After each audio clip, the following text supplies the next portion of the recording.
Hi, thanks for joining me. I want to discuss the importance of watching your works and your projects, especially if you're using candles. You want to notice any change. This is the third candle for this same project. The other two candles burned, the first one burned, had a little white soot around it, and then the other one burned clean. Then this one came.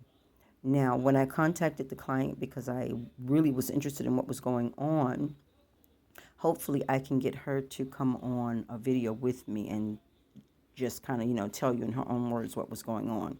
She said it was a really hectic day. Some things were really happening. So what I did was I prepared and lit a white tea light candle.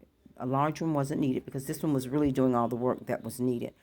But I used a white tea light candle to kind of clear the space so that this could continue doing what it was doing. So you see it got really thick around that top, and then it started thinning out, and then it went to a clean burn. It had still had some rings of wax around it, but not much. And then you see this bottom section. I know the bottom section started because of I had her do another candle and set it next to this one. So I like to start my next candle before the previous candle burns all the way out.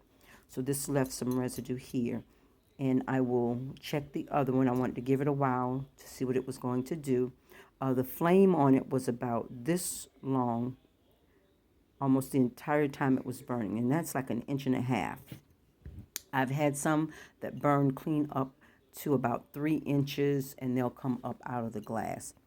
So you want to keep an eye on it because this needed whatever was going on. There was a lot of stuff going on.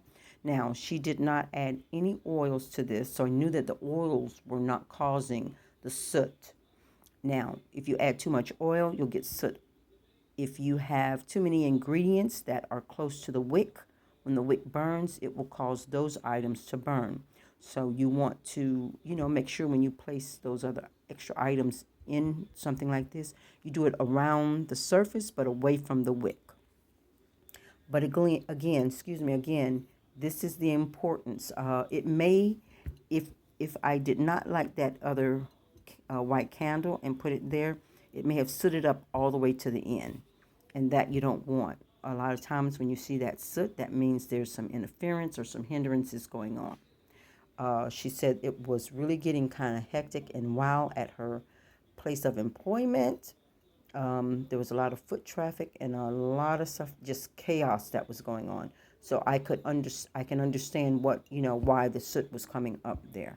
Um, and she does not stay that far away, so that she's able to come to me and do whatever she needs to do to her candles. So I let her prep the candle and I instructed her. The only thing I did was I put the white candle there um, during the day. But when she came, she removed that. I told her what I was doing. She removed that, and then she prepared another candle and put in this place. And when it burned out, this was taken out of that. So there we have it. Anyway, I'm rambling. Make sure you take notice, pay attention to your works. Don't just leave them. Oftentimes, when we do something, a project, we may have to do 3 times, 4 times, or even more. It depends on the severity of the project, how long it took to get that way. You don't know, so we have to be patient, but we want to be mindful and pay attention to what's going on around us. All right, so thanks for joining me. Until next time.